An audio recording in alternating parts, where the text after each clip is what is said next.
박근혜 대통령이 대국민 담화를 통해 북한 핵실험을 용납할 수 없는 도전이라고 규탄하며 강력한 대응 의지를 표명했습니다.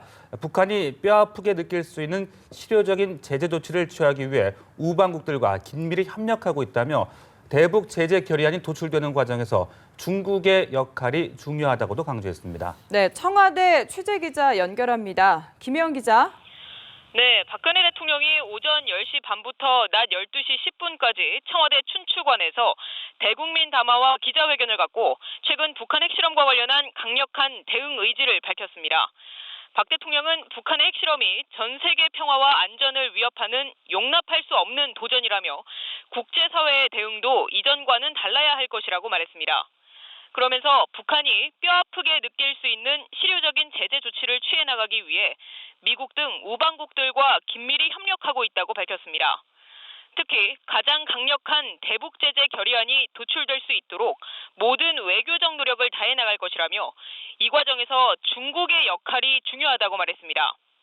중국이 그동안 북핵 불용 의지를 공언해온 점을 언급하면서 그런 의지가 실제 조치로 연결이 되지 않는다면 추가 핵실험도 막을 수 없을 것이라고 힘주어 강조했습니다. 그러면서 어렵고 힘들 때 손을 잡아주는 것이 최상의 파트너라며 앞으로 중국이 안보리 상임이사국으로서 필요한 역할을 해줄 것으로 믿는다고 말했습니다. 사실상 대북 제재에 미온적인 반응을 보이는 중국을 향해 안보리 차원의 강력하고 포괄적인 대북 제재에 적극 동참해달라는 점을 강조한 것으로 풀이됩니다.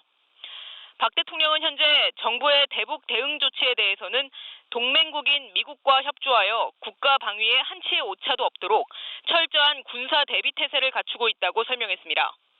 최근 재개한 대북 확성기 방송에 대해서는 가장 확실하고 효과적인 심리적 수단이라고 규정하면서 당분간 지속할 뜻을 내비쳤습니다.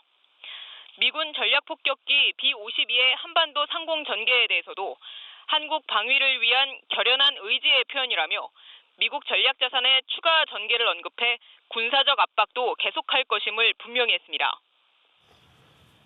네, 박 대통령은 또 이 안보와 경제라는 국가를 지탱하는 두 축이 동시에 위기를 맞고 있다면서 현 상황을 비상 상황이라고 규정을 했는데요. 그러면서 노동개혁법 등 핵심 법안의 처리를 또 거듭 강조했죠. 네, 그렇습니다. 박 대통령은 일하고 싶어하는 국민을 위해 그리고 대기업과 중소기업들이 절박하게 호소하는 경제활성화법과 노동개혁 4법을 1월 임시국회에서 반드시 처리해줘야 한다고 거듭 당부했습니다.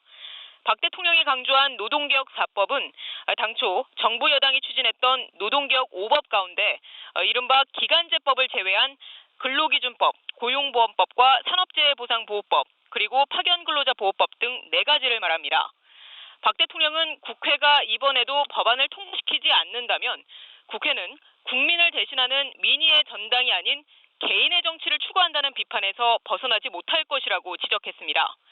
그러면서 노동계를 향해서는 노동계가 상생의 노력을 해줘서 노동개혁 5법 중 나머지 4개 법안은 조속히 통과되도록 했으면 한다고 말했습니다.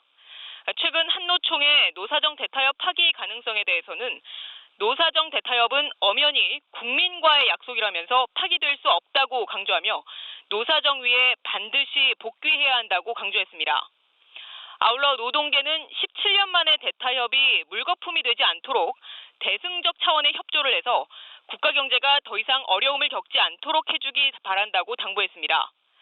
신년회견에서 일본군 위안부 합의 타결에 대한 질문에 대해서는 이번 합의 타결은 피해자들이 공통적으로 중요하게 생각했던 내용을 반영한 것으로 최선의 결과라는 점을 재확인했습니다. 지금까지 청와대에서 전해드렸습니다.